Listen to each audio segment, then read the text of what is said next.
Check, check, check. Check 1, 2. Check in the mic. Check. Testing. Testing 101.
Sorry. We're going to do the picture down here for this.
Good morning, and welcome to today's press conference brought to you by the U.S. National Science Foundation and the Event Horizon Telescope Project.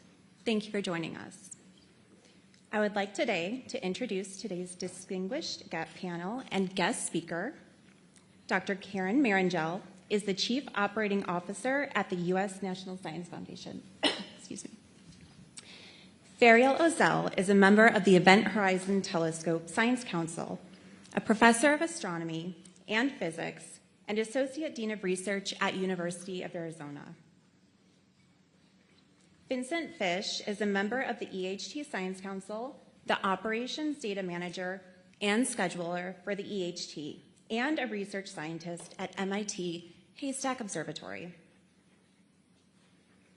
Catherine Bowman is co-lead of the EHT Imaging Working Group and Assistant Professor of Computing and Mathematical Sciences, Electrical Engineering, and Astronomy at Caltech. Michael Johnson is a member of the Event Horizon Telescope Science Council and an astrophysicist at the Center for Astrophysics, Harvard-Smithsonian. Our panel is here to present groundbreaking results in our very own galaxy. We will have time for questions after the presentation, so please hold your questions until then. We'll be taking questions both from members of the news media in the audience and online. Media viewing online can submit their questions to eht@nsf.gov. That's eht@nsf.gov. And now I'm pleased to introduce Dr. Karen Marangel, the National Science Foundation's Chief Operating Officer. Dr. Marangel?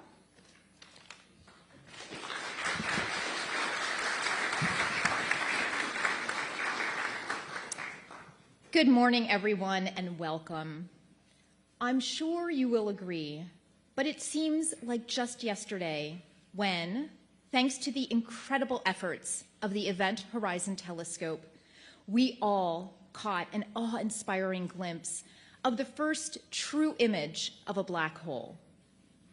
And since that moment, this historic discovery has continued to inspire scientists to ask more questions and to look for even more answers throughout our universe.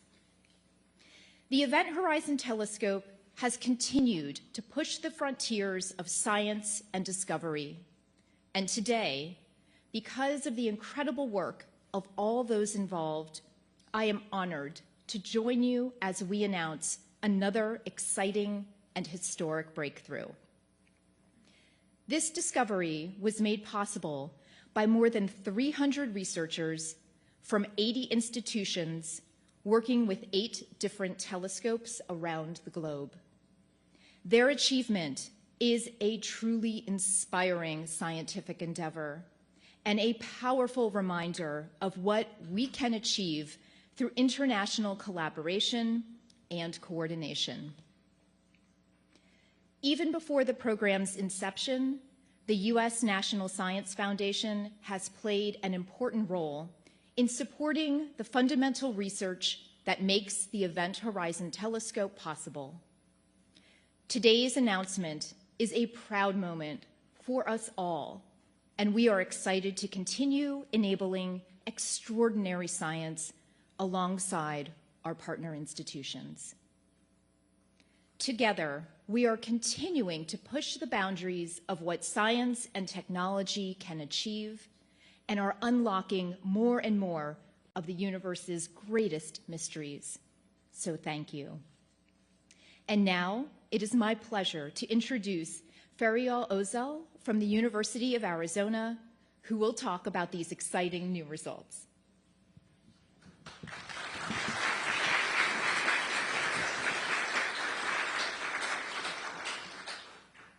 Good morning, everyone, and thank you for being here while we share with you our exciting new results about our galaxy, the Milky Way. Our home in this universe, what fills our night sky on a dark summer night. At its heart, towards the constellation Sagittarius, is Sagittarius A star, the supermassive black hole suspected to reside there. a source that has been a focus of intense astronomical studies for decades.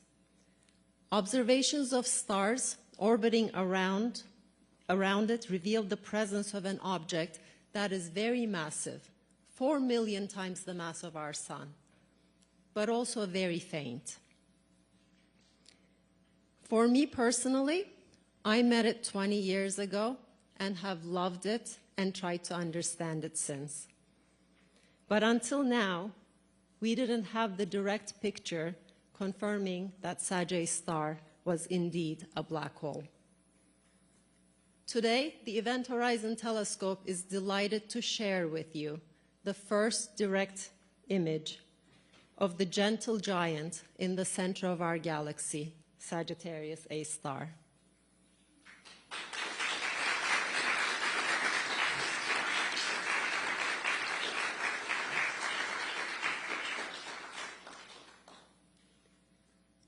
This image shows a bright ring surrounding the darkness, the telltale sign of the shadow of the black hole. Light escaping from the hot gas swirling around the black hole appears to us as the bright ring.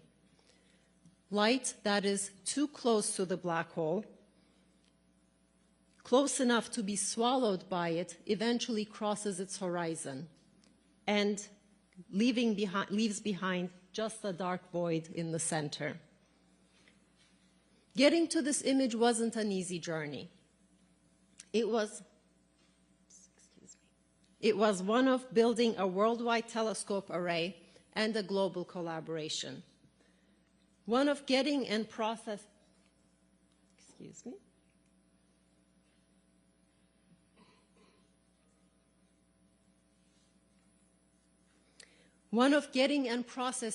petabytes of data collected from those telescopes. Of imaging algorithms more complex than many that have ever been developed. What made it extra challenging was the dynamic environment of Sagittarius star, a source that burbled and gurgled as we looked at it. And the challenges of looking not only... something is advancing the slides without... Can you please go back to the earlier slides?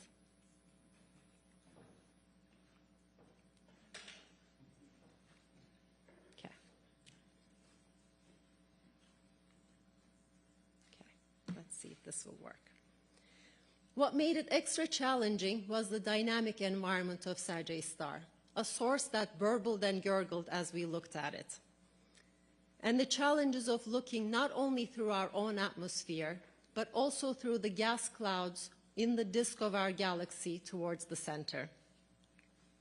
It took several years to refine our image and confirm what we had, but we prevailed.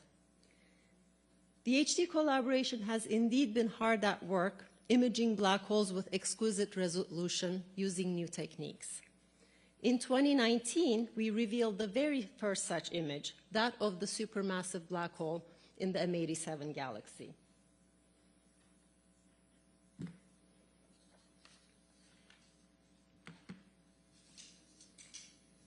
That black hole is 1,500 times more massive, making its horizon 1,500 times larger.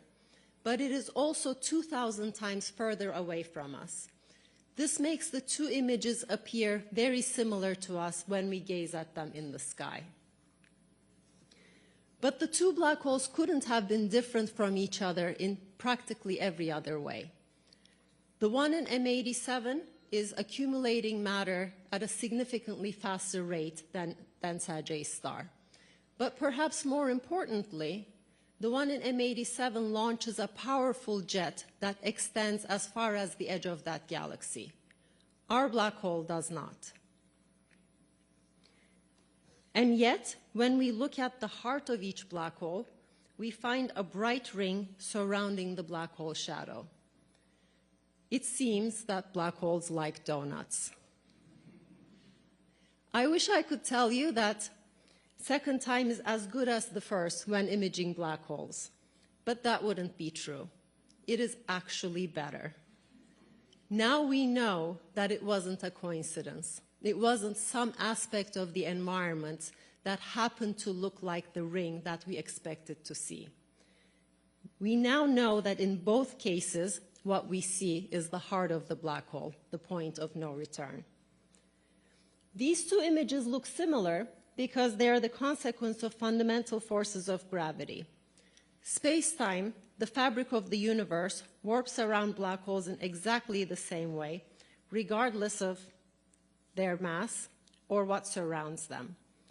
This is what we had hoped to find, given the predictions of Einstein's theory of general relativity. And it is exactly because of this fact that we are able to use these new observations, the image of Sagittarius star, to perform one of the strongest tests of general relativity to date. What was remarkably helpful to us when performing this test was the amount of information we already had about Sagittarius star before our observations. The astronomy community has monitored for decades the motion of stars around the dark center of the galaxy. By tracing these orbits, we have come to know the mass of the black hole with extreme precision. That allowed us to make a prediction for how big the image and the black hole shadow should be, if Einstein's theory is right, with no wiggle room and no parameters to adjust. The only way to change the size of the shadow is if we change the theory. And what we found was that our image was in very close agreement with theoretical predictions. These observations leave us very little freedom to change Einstein's theory of gravity. Now we have two laboratories in the sky, M87 and Sagittarius star, for exquisite tests of extreme environments. We learned so far that we understand gravity pretty well. But as you will hear later, as sophisticated as our simulations are, we discovered that we still have a ways to go with modeling their turbulent environments. Now I'd like to introduce Vincent Fish from MIT Haystack Observatory, who is going to tell us how this was accomplished.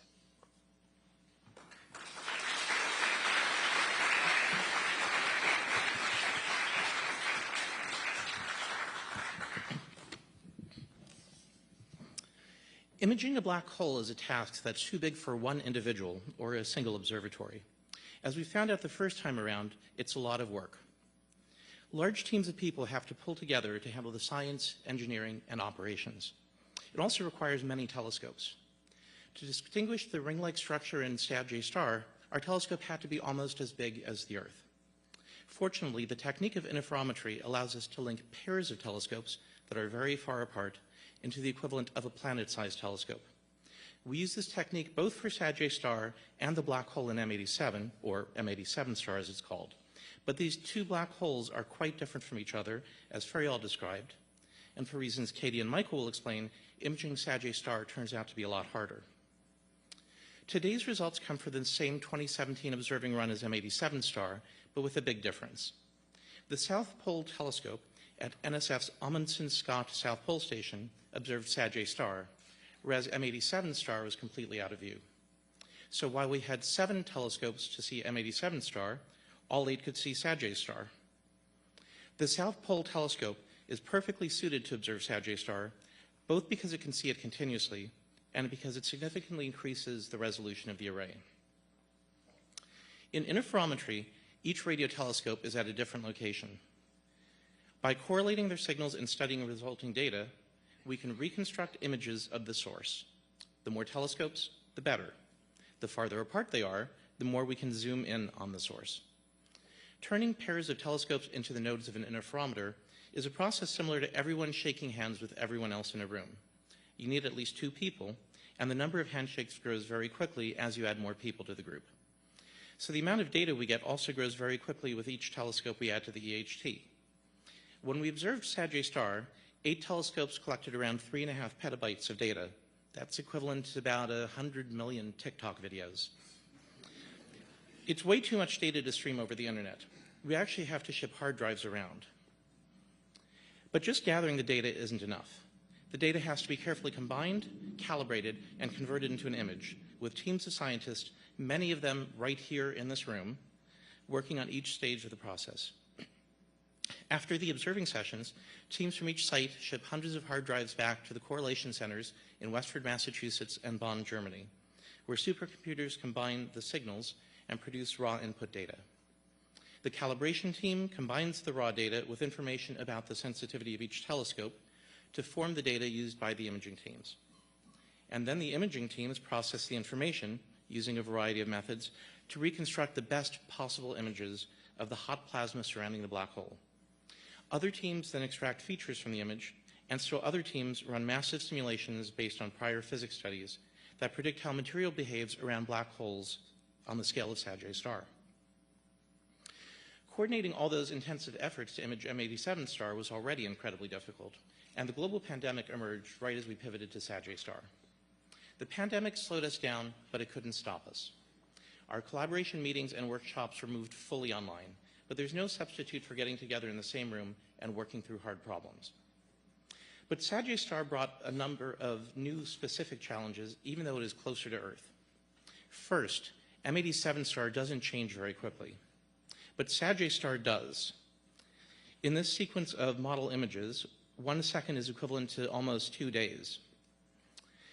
Imaging a rapidly spinning turbulent source like Sagittarius star is a lot harder than it was for M87 star. As Katie will describe, material swirls around M87 star over the course of many days, but it takes only a few minutes for material to move around close to the horizon of Sagittarius star because it is much smaller. It changes quickly, so we had to collect our data quickly. To further complicate things, we see Sagittarius star through an enormous amount of material in our own galaxy, which scatters the radio waves and blurs the image. But years of observations at other wavelengths have made it possible for astronomers to partially mitigate the effects of this blurring. The result is an image that, until we finished our analyses, we were never sure we could get. Our collaboration's remarkable image of Sagittarius star and our scientific conclusions were a combined effort that involved not just the handful of us on stages around the world today, but more than 300 people all working together, united by our fascination with black holes. We are especially grateful for our students, postdoctoral researchers, and early career scientists who worked very long hours to produce these results. Yet the EHT collaboration does not operate alone. As detailed in our 6 papers, we work together with other teams of astronomers observing signals across the electromagnetic spectrum, from radio waves to infrared and X-rays, all of which provide us with important context to understand the image. Our results build upon decades of studies by other groups that establish that Sagittarius star contains a dark, massive object, characterized its properties, and retained accurate measurements of its mass and distance. We especially want to recognize the hard work by Nobel laureates Andrea Ghez and Reinhard Genzel and their teams studying the orbits of stars around the galactic center. Some scientific results are the work of small teams. Imaging Sagittarius star took an entire planet. And now I'd like to introduce Katie Bauman of Caltech, who will talk about how we captured this black hole image.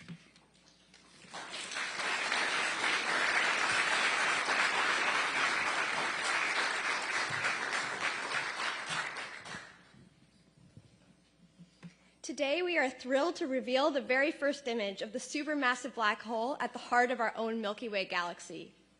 This image from the Event Horizon Telescope required more than just snapping a photo from telescopes at high mountaintops.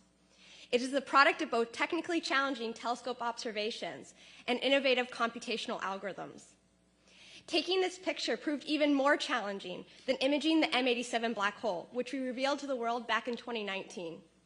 To understand why, let's go back to how our telescope works. As Vincent mentioned, the EHT doesn't work like a regular telescope. Instead, our radio telescope shakes hands. They work in pairs, with each pair contributing a little bit of information to the entire image. Telescopes that are far apart can detect the smallest, sharpest features of the image. Orientation is also important, with each angle picking up different parts of the whole. Telescopes that are closer together become sensitive to the broad features of the image that the wider pairs can't see. And combined, these components of the image can provide a good representation for the target we're observing. Making a perfect image would require telescopes with all different orientations and separations. But EHT's 8 telescopes scattered around the globe only capture some of these potential pairings. Luckily, as Earth rotates, the projected separations and orientations between the telescopes change, providing more, but not all of the information we need to make a perfect picture. As Michael likes to say, taking a picture with the EHT is a bit like listening to a song being played on a piano that has a lot of missing keys.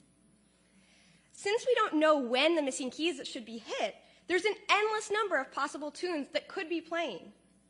Nonetheless, with enough functioning keys, our brains can often fill in the gaps to recognize the song correctly. This was also the case for imaging M87 star. But for Sagittarius star, there was another daunting challenge that we couldn't ignore. The hot gas spiraling around these 2 black holes moves at roughly the same speed.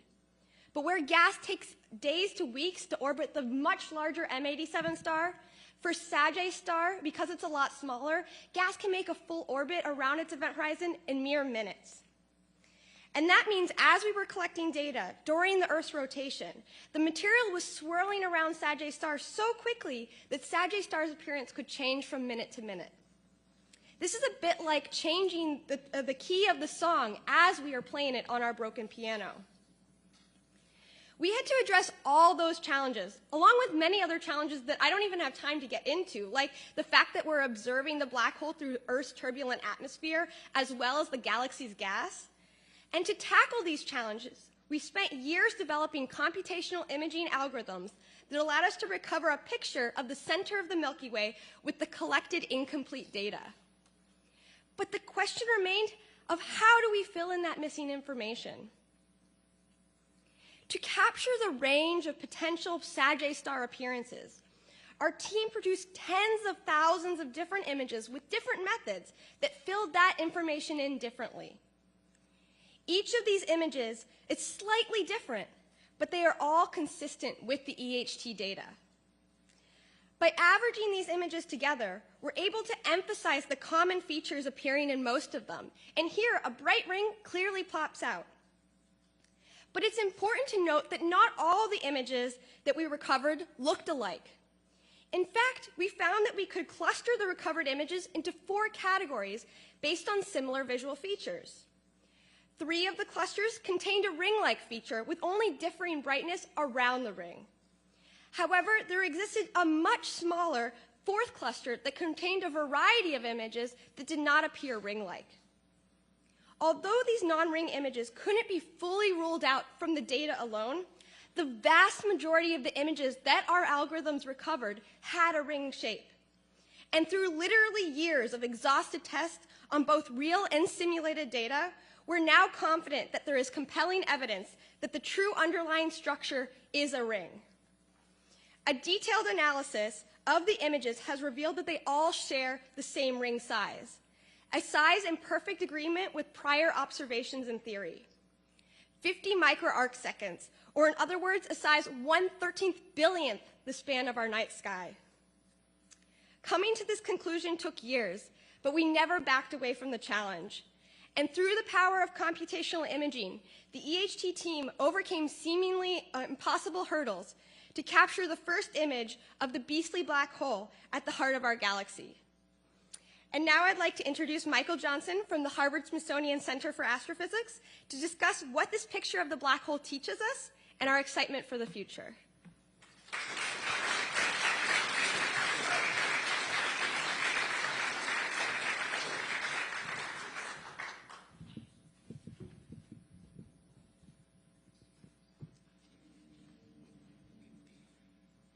The EHT has turned the center of our galaxy into a cosmic laboratory. We are peering into a new environment, the curved spacetime near a supermassive black hole. And it is teeming with activity, always burbling with turbulent energy and occasionally erupting into bright flares of emission. And our first step in making sense of the physics of this environment was to move from images to measurements. So we developed tools that locked in on the bright rings in all those images that Katie showed and measured their properties. We also developed a set of simple models that we could fit directly to the EHT data. Now, this is a different approach than imaging, so it gives us a different perspective, and it lets us understand the systematic biases of both methods. Because these simple models are easier to constrain with very limited data, we fit them in two ways. So in the first way, we divided our data up in time, and then we fit a series of nearly instantaneous snapshots. This ensures that our measurements aren't being contaminated by the variability of Sagittarius star. And we then combine all of those snapshots into a single average model. In the second way, we fit a model to all the data at once. Here we're fitting for the average image structure, along with an extra source of variability noise that's sitting on top of that average. And this procedure is very similar to what we did to make the images. By combining all of these different approaches, we were able to precisely characterize the properties of the ring. And we found that we can measure the ring diameter to an accuracy of about 5%. We also use these methods to quantify the features that aren't seen directly on the images. So as Fariel mentioned, the orbits of stars have given us an exquisite measurement of the mass of Sagittarius star, about 4 million times the mass of the sun. And Einstein's theory of general relativity then predicts exactly what size shadow the black hole should cast. So this theoretical feature, the shadow, is the image of the event horizon. It's our line of sight into the black hole. So the blue ring that you see here is the predicted shadow diameter from the stars. And that band is showing the range of possible values. Most of the uncertainty here is actually because we don't know whether or not the black hole is spinning. And the spin has a small effect on the shadow diameter. So the stars gave us a tight prediction for something that was completely unseen. And we didn't know if the EHT image was going to match this prediction. But we found that these two completely different views of the black hole, one relying on the motion of stars and one relying on the bending and capture of light, were perfectly aligned. This is an extraordinary validation of general relativity. Next, we wanted to study the turbulent environment around the black hole. So we turned to supercomputers. A large team across the EHT, including many people here in this room, created a whole zoo of numerical simulations of black holes. These let us see mock movies of what a perfect instrument might observe for Sagittarius star. With these simulations, we can move to any viewing location around the black hole. We can look at the black hole edge-on, as you see here, peering through the disk of material that's flowing onto the black hole. Or we can tilt our camera at any other inclination and view the black hole face-on from above. We can also vary the properties of the black hole itself, allowing it to sit still or spinning it up to a maximum rotation set by the speed of light.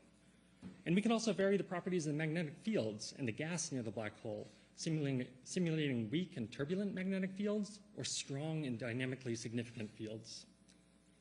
With this enormous library in hand, more than 5 million simulated images in total, we can play a game of galactic center Guess Who. So a few simulations have too much diffuse emission in the disk around the black hole. And so we can reject those. There they go. Most of these have rings that look different than the ring on the EHT image, so we reject those too. Some of them produce too much light at other frequencies.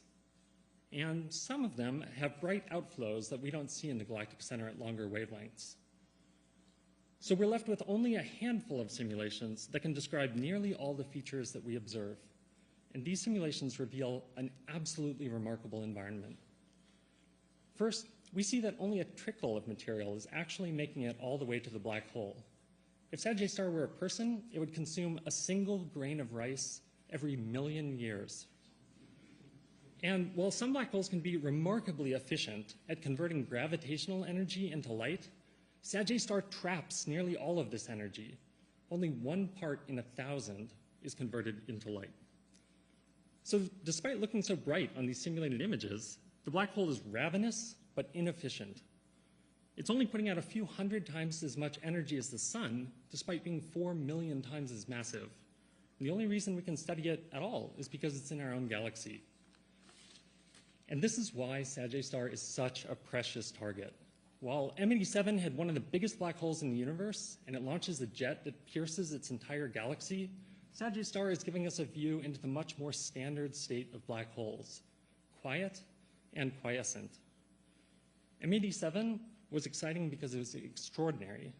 Sagittarius star is exciting because it's common.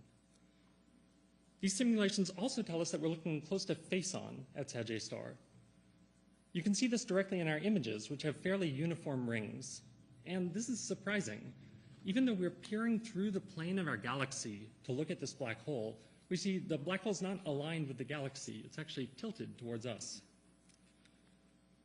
These new results are a triumph of computational astrophysics, creating models that can reproduce nearly all the properties of Sagittarius star that we observe. But we're seeing cracks in the foundation. None of our simulations is consistent with all the properties of Sagittarius star. In particular, our simulations are too variable. We've actually had trouble simulating a source that is as quiet as Sagittarius star. So this is driving us to making even better measurements and sharper images. And the first challenge we need to overcome is the scattering. So even with a perfect instrument at 230 gigahertz, this is the kind of image that we would see on the sky.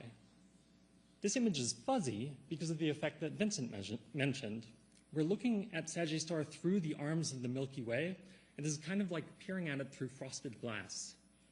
Because of the scattering, the crucial image details, such as the sharp ring that comes from light that's bent all the way around the back of the black hole, are lost. But with support from the National Science Foundation and other partners, we are already pushing our instrument further and going to even more challenging observations at 345 gigahertz. These will cut the effects of scattering in half, producing much sharper images. And we're not stopping there. We are already designing a next-generation instrument, adding many new telescopes around the world to the EHT.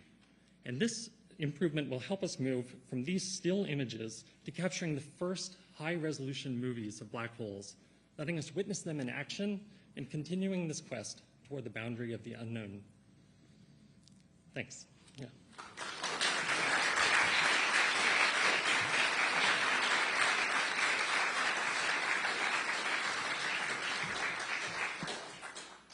Thank you all. We'll now take questions from members of the news media until 10 a.m. Please raise your hand, wait for a microphone, and identify yourself and your outlet. Please ask one question and hold follow-up questions so everyone has an opportunity to ask. If you're viewing online, submit your question to eht@nsf.gov. Every third question will be from reporters viewing online. Please be sure to include your name and outlet with your submissions. We are here today to talk about the amazing results presented by our panelists about Sagittarius A star.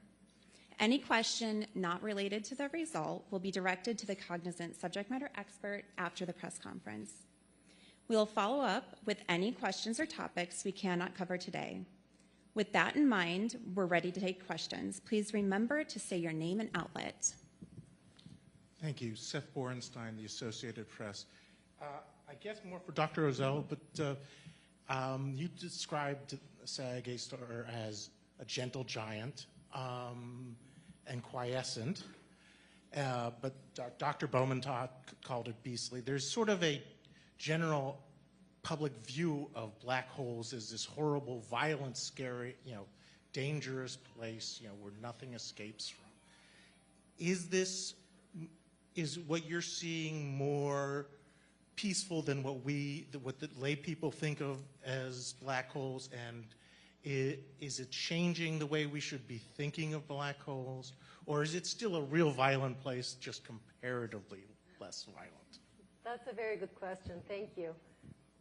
The way black holes behave depend a little bit on the amount of material that is falling onto them.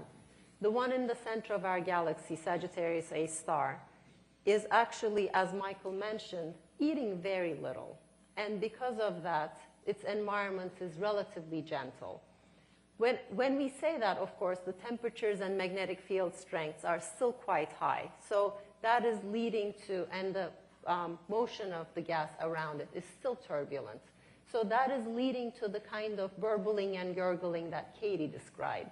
And that is making our imaging and our life when we're trying to get a still shot of our moving object a little bit difficult. But in reality, when we talk about the turbulent environment of a black hole or any object, there are actually two types of things we think about. Time scale and just how much it varies, how much the brightness varies. And what Sag A star showed us is that our predictions for how much it should vary was actually too much. So it turned out to be a gentler, more cooperative black hole than we had hoped for in the past decade of simulating its environment. So we love our black hole. Next question. Name and outlet, please. Hey, it's Seth Fletcher with Scientific American. Were you able to measure its spin? I can comment on that briefly. So we simulated all these different movies, and some of those had non-spinning black holes, and some of them had spinning black holes. It turns out that all of the ones where the black hole wasn't spinning were ruled out. So our simulation library is giving some evidence that the black hole is spinning. Now, what we'd really like is to be able to point to something on the image and say, oh, that little feature, that's how we know it's spinning. Something like the shape of the ring, the sensitivity of spin. But we don't have that level of sensitivity right now. So the simulations are pointing us to the conclusion that the black hole is spinning, but that's something that's going to be a topic of intensive study over the coming decades. Great, thanks. Thank you. And we're going to take an online question now from Ed Brown from Newsweek. Now that the EHT has achieved its primary goals of imaging M87 and Sagittarius A*, what is next for the project? I can take this. So far we have static images of M87 star and Sag A*, but as you see in the simulations, there's a lot of exciting physics to be gotten at by making a movie. And so we want to watch material move around these sources. M87 star will be the easier source for this. It sits still for its photograph. You take a picture today and you throw all of your data together in the pot and make a nice image. But that also means that you need to wait a while for it to move. And so the Event Horizon Telescope has up to this point operated in kind of a campaign mode where we observe a few nights out of a 10 to 12 night window. And over that time, M87 just barely turns, barely changes. We have a series of technical developments at the observatories that will allow us in a couple of years to be able to switch observations on and off pretty easily so that we can observe it for months at a time and actually see it move. Sag A* is harder, and maybe you want to talk about technique and Michael on telescopes. Yeah, so as Vincent said, like one of the big goals for us going forward is not just to see a still image of the black hole, but actually see the black hole as it's evolving, as the gas is slowly falling in towards the event horizon. And to that end, we did try this with the 2017 data. We tried to use the data that we got to try to recover a movie. And so we developed algorithms that allowed us to not just make static images, but movies. And we applied these to the data. And we saw that although there was something interesting there, that the data that we currently have doesn't constrain that movie enough in order to say something that we're really confident about. So there's definitely exciting stuff there, but we're looking towards the future in not just improving our methods, but also the telescope observations that we actually collecting more data so that we can show you something that we're confident about. Michael, I don't know if you want to talk about future. Well, it's hard to convey just how much more information there is here. So, progressively, here you're only seeing the total intensity of the light that's being emitted. Our next step will probably be to make polarized images of Sag A*. We can see the magnetic fields near the black hole and see how they're dragged by the black hole itself. In addition to that, this is a single color image. We're denoting brightness by the color here, but it's really sort of some equivalent of a black and white image for us. And so we're looking at expanding to observing with multiple frequencies to really see an image in color. And that will tell us enormously more about the source. And then we're adding all these new telescopes. I mean, we know that there's more to see here. We know that there are sharp features that are tight predictions from general relativity. This is how we can push our theories further. And so we're hoping to add these new telescopes around the world and be able to really dig into those sharp features and to be able to see these high-resolution movies. Thank you. Next question from the audience. Hi, Camille Carlisle, Sky and Telescope Magazine. So I'm curious if you can go into a little more detail about what these observations tell us physically about Sagittarius stars. So you hit the spin a bit, the viewing angle, which threw me and matches gravity. But can you go into the accretion flow a little more? Like, what does this tell you about? Is it fluffy? Is it puffed up? Why are there 3 bright spots? Maybe, go ahead. Yeah. Well, I'll say one thing I didn't mention that we concluded was we did learn about the magnetic fields near the black hole. And so the simulations that were successful all have strong, dynamically significant fields. This is a little, it's pointing this paradox of is it gentle or not. I mean, these are very strong magnetic fields to the gas around the black hole, but they're weaker than the magnets on your refrigerator. So it's, everything is relative. So we are starting to get this view of what the magnetic fields in the gas are like. And maybe Fariel, you want to comment more on the accretion properties and the knots? Sure. Yeah. So we are confirming, for example, that the accretion rate onto the black hole is low. And we're getting a first glimpse that the temperature in the flow is the temperature of the electrons, not just of the ions in the flow, is quite high. The simulations that Michael showed that pass all the tests tend to be these stronger magnetic fields and higher electron temperature flows. So this is the first glimpse we have of what fits and what doesn't fit in this giant library of simulations. And the second part of your question is, what about the knots? When we look at these simulations, it is natural to expect brightness changing in a knotty way around the black hole. So that is something that's theoretically expected, for example, when a part lights up because it's more magnetically dominated, or a feature in the accretion flow is brighter than the rest. However, in our case, we don't trust the knots that much. In Katie's simulations of the top set, what we call the top set, all the different ways of filling in the missing information, you may have noticed that the knots move around a little bit. And those knots also tend to line up with the directions in which we have more telescopes. So even though from a theoretical point of view it's natural to expect these brighter spots, in our images we don't trust them to that extent yet. Next question from the press. Hi, Marina Corrin from The Atlantic. Can each of you talk a little bit about how this picture makes you feel? One particularly exciting thing about this result, unlike with the black hole in M87, is that this supermassive black hole is ours. So when you look at this image and you take off your scientist hats, what comes to mind for you?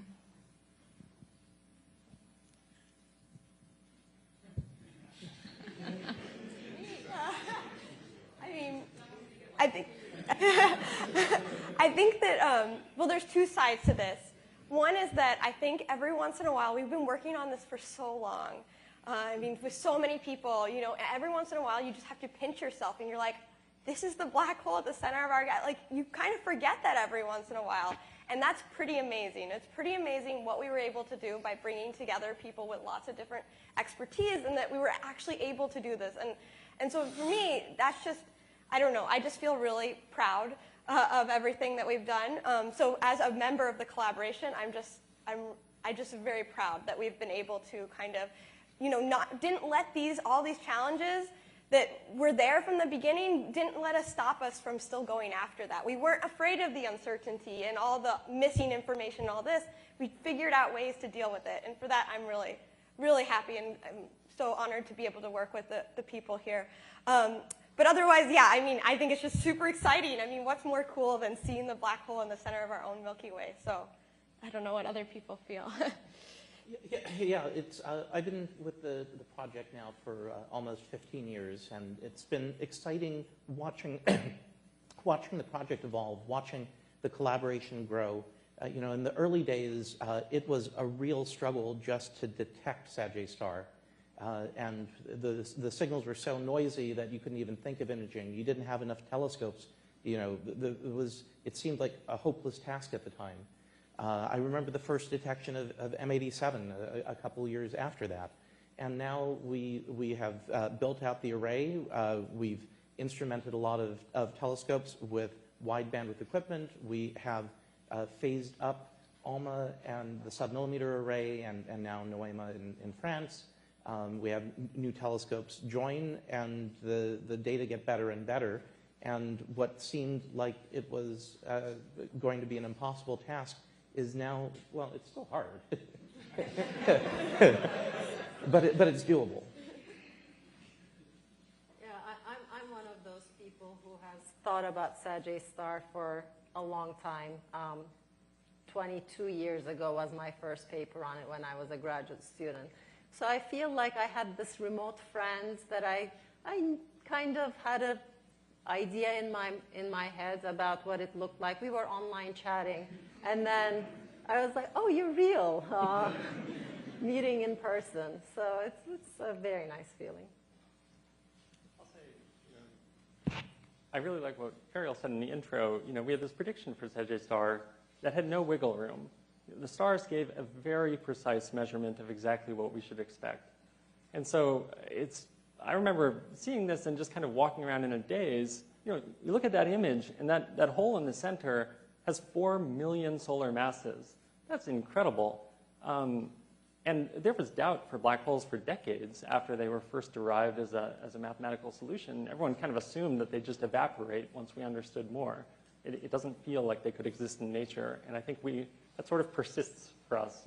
You're always waiting for something to step in and say, okay, of course, black holes they're just science fiction. There's something else there. So really just that certainty that we understand what we're seeing was really special for this image. If I could add to what Michael just said, 4 million times the mass of the sun, and the scale of that image would fit in the orbit of Mercury. So when we imaged M87, which is 1,500 times more massive, that's the size of the solar system. Now we're getting to the size of the innermost planet in the solar system, and smaller than the orbit of Mercury. 4 million times the mass of the sun. It's all in there. Thank you. Dan Brano from BuzzFeed asks, how does the image advance our understanding of black holes or physics, or does it just confirm what we already thought?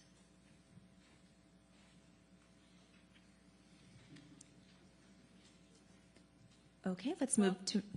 Okay. So it's a good news and bad news story, I think. The great news is that we keep pushing the limits of how we can test our theory of gravity, which we really expect to break down somewhere. We know about the incompatibility with the microphysics.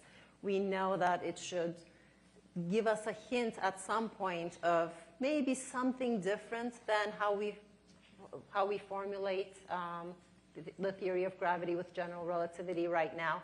And yet we keep pushing to different scales of mass, all the way from stellar mass black holes with LIGO to Sag-A-Star in the middle to M87 at 6 billion solar masses. And we go to as close to the horizon as our telescopes allow. And we don't see a crack in that theory yet. We are hoping it will show up somewhere. But at the same time, it's the first time we're trying to really test our models of the environment of black holes. How do they accrete mass? How do we understand that plasma? And as Michael was discussing, that's not perfect yet. So we've learned actually quite a bit about what might be missing from our simulations at this point. Thank you. Question from press in the audience? Okay, we have did you want to follow up?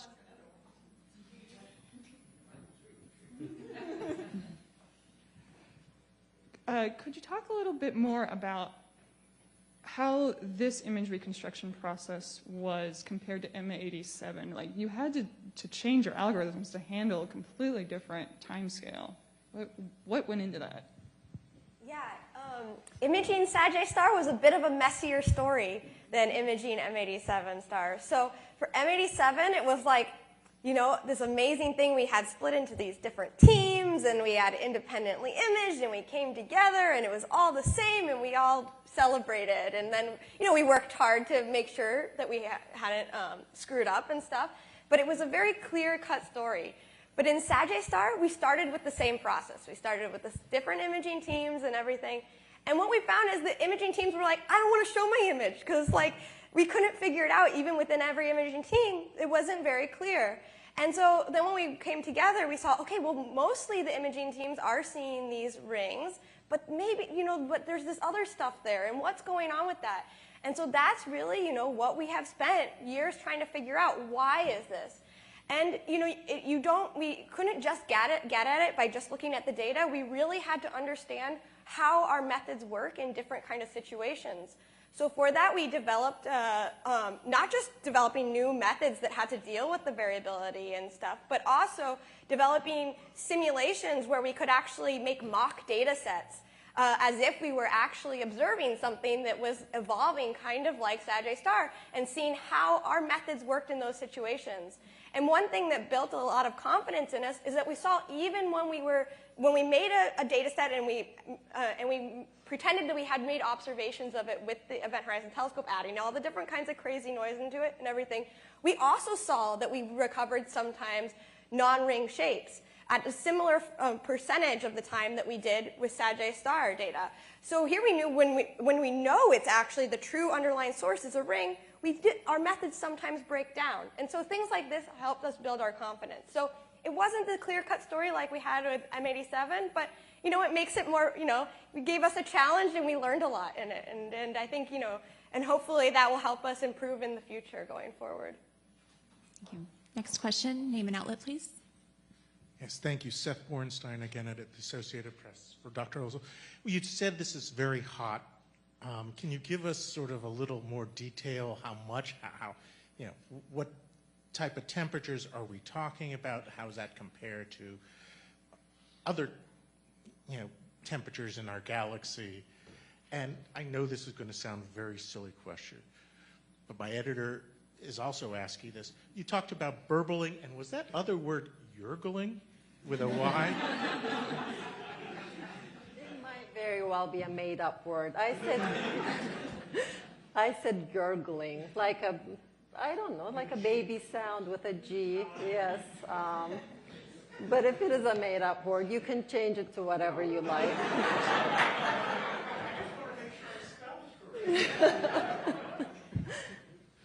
So the temperatures we're talking about are really high. I don't know what to compare it to, because we are talking about, for the ions,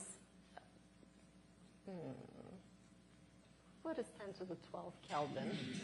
Like, somebody help, a lot. It's 10 to, yeah, trillions of Kelvin, trillions of Celsius, yes. And what we are seeing is that, and what we suspected for a long time through numerous theoretical studies that tried to explain the earlier data on Sagittarius star, is that the electrons in that flow in the same space are also hot, but not as hot as the ions in that space. So it is so hot that, of course, electrons are stripped from hydrogen and helium, so we have a plasma, a mixture of just ionized particles. And the mechanisms that transport heat to the ions and the electrons are a little different, and the electrons can cool where the ions can't. So yeah, we're talking about trillions of Kelvin for both cases, but the electrons being a little cooler. Thank you. Next question is Roberta with G1 TV Global Brazil. Why was the first ever black hole image blurry, and should we expect to see more detailed images? Well, I would say it's blurry. Wait, did you say it's for Farial, though? Oh, for anyone. Oh, okay. So it's blurry. We're pushing our instrument to its limit here. So every telescope has something we call the diffraction limit. It's the finest features that it can see. And that's basically the level that we're seeing here. It's fuzzy because to make a sharper image, we need to move our telescopes further apart, like Vincent and Katie talked about, or we need to go to higher frequencies. So we don't think that the black hole is actually a blurry image on the sky. This is just, if you take your glasses off or, have fog or something that's obscuring your vision. You know, we're just at our breaking point here. Yeah. But I want to highlight that this image is actually one of the sharpest images you've ever seen. You know, it looks blurry on the screen because we only are seeing a few pixels, but actually it's the sharpest, one of the sharpest images ever made.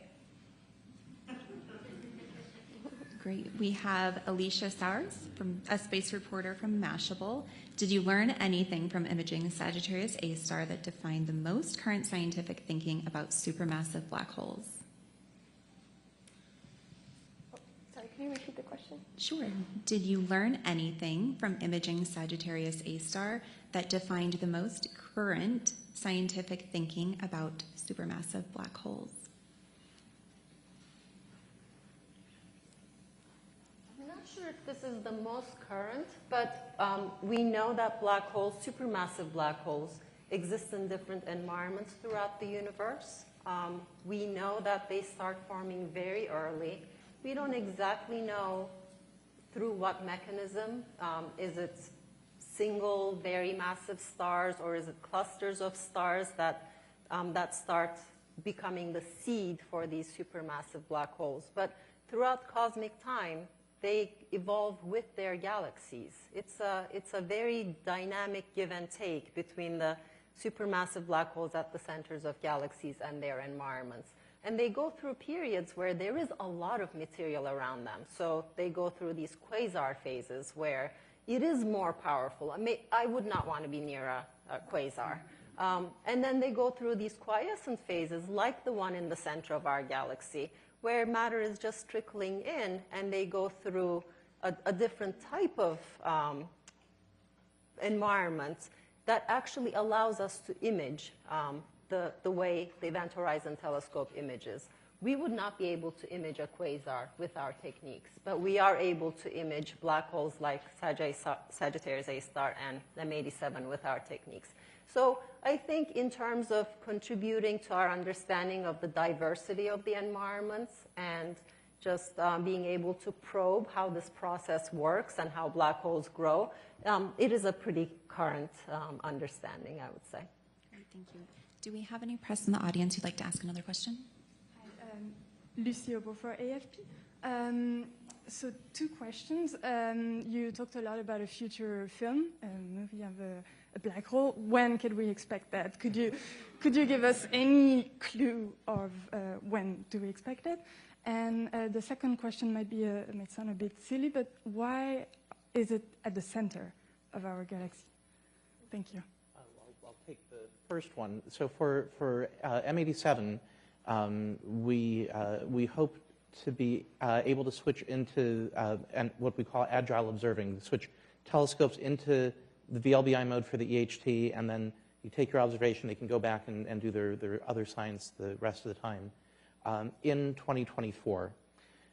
Now, that doesn't mean a movie in 2024. The data have to be processed, and who knows what sort of imaging techniques, dynamic imaging techniques will have to be developed for that movie. But a few years after that for M87. And you had a second question? Why is it at the center? Yeah. You want to take that? Dynamical friction, anybody? Go for it. What was the question? Why is it residing at the center of the galaxy? At the centers of galaxies. Okay, so the center of the galaxy is a pretty interesting place. You know, the Milky Way, it's a spiral galaxy. It's like a lot of things in astronomy, it's fairly flat. In the center, it's dynamically relaxed.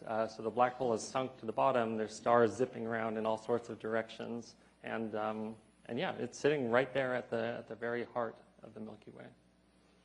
Thank you. So we're at 10 o'clock. I'd like to thank you all for attending. If you have further questions, staff from the National Science Foundation is here to assist you. Thank you for joining us today, and this concludes our live stream. So, Cassie, we just wanted to say, the panelists have mentioned many times, that this is a team effort. A lot of people are here in this room, all the green badges. We just wanted all the EHT scientists to stand, and we'd like to acknowledge you, our colleagues. So please.